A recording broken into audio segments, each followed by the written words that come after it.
recognizes the primacy of national governments and authorities in identifying and driving priorities, strategies, and activities for sustaining peace. The threat posed by terrorism needs a unified voice from the international community.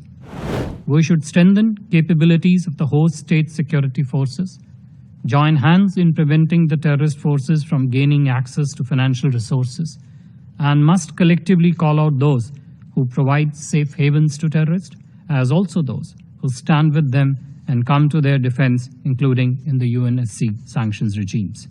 UN peacekeeping operations commenced 7 decades ago as relatively simple, largely unidimensional missions designed to keep the peace and to facilitate political processes aimed at finding lasting solutions to conflicts. This context has changed profoundly over the years. Today, both the political and security environment, as also the nature of conflict, have undergone paradigm shifts. It has become more complex, uncertain, volatile, and ambiguous. Conflicts are far more fragmented, with the participation of non-state actors, including armed militias, terrorist and organized criminal groups, in many instances with political support. Technological advances have also contributed to the changing nature of such conflict in many ways.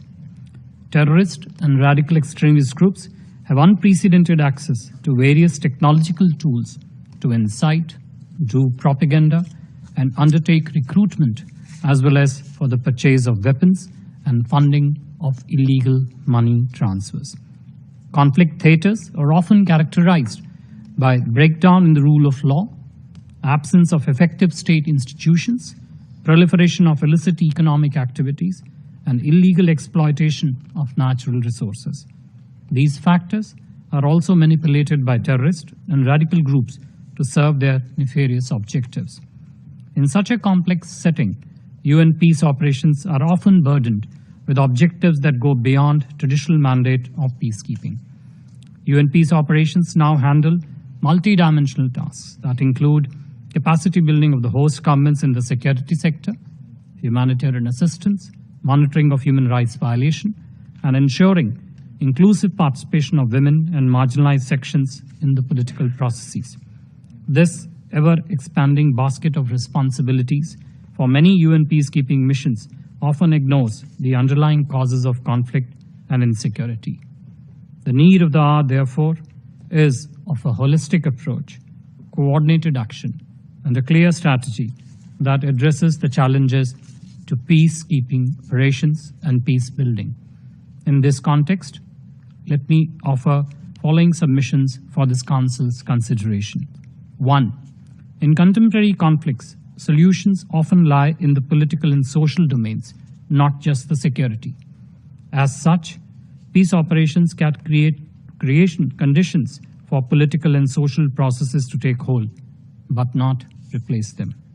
Second, we feel that peacekeeping and peace building are mutually exclusive. Attempts to extend the role of peacekeeping missions to peace-building tasks would strengthen neither, indeed weaken both. The military component of peacekeeping can only play an enabling role, but cannot, on its own, bring about peace building. A realistic assessment in this regard is the need of the hour. Third, when it pertains to Africa, solutions anchored in African regional organizations are given a priority and is a good road ahead for resolution of many contemporary armed conflicts. Fourth, India recognizes the primacy of national governments and authorities in identifying and driving priorities, strategies, and activities for sustaining peace. What is needed is to work closely with member states in line with their national requirements and needs, rather than advocate prescriptions and solutions from outside. Fifth, as the world's largest democracy, we are convinced that representative and inclusive governance structures will help stabilize peace, safeguard fundamental rights, protect rule of law, and make governance representative, transparent, responsive, and people-centric. We need to encourage nurturing such governance structures in countries in conflict settings. This also requires giving them both the time and space they need to deliver efficiently. Sixth, gender sensitivity and inclusivity in governance and security sector strengthens nation building. Similarly, creating an environment that provides opportunities for youth to grow out of conflict cannot be overstressed. Seventh, there is an urgent need for predictable and sustainable financing for peace-building efforts to be more effective. Inadequate financing for peace-building activities continues to remain a stumbling block. Last but not the least, the threat posed by terrorism, as also highlighted in Presidency's concept note for this debate, needs a unified voice from the international community. We should strengthen capabilities of the host state security forces, join hands in preventing the terrorist forces from gaining access to financial resources, and must collectively call out those who provide safe havens to terrorists, as also those who stand with them and come to their defense, including in the UNSC sanctions regimes. Madam President, in each of these areas that we have submitted today, India has made significant contributions. We have been a bridge builder and a facilitator of consensus on many of the contentious files that this Council has dealt with in the last 2 years. We have strongly advocated for keeping the peacekeeping mandates objective, well-defined, and focused.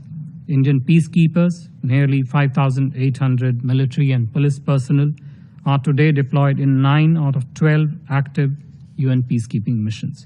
We have also been an active member of the Peace Building Commission since its inception. We have always played a constructive and significant role in the context of peace building through our extensive development partnership with countries in the global south, including in Africa. The India-UN Development Partnership Fund, which was established in 2017, has grown in a short span of last 5 years to a portfolio of 66 development projects in partnership with 51 developing countries, including 17 member states from Africa. In conclusion, Madam President, let me reiterate that India's contribution to UN peacekeeping missions and our partnership with Africa is based on building instruments of empowerment that would enable Africa to find African solutions to African challenges. India has committed concession loans of over $12 billion to various projects in Africa since 2015. India will continue to be a force multiplier for all peace-building efforts, particularly for our brothers in Africa.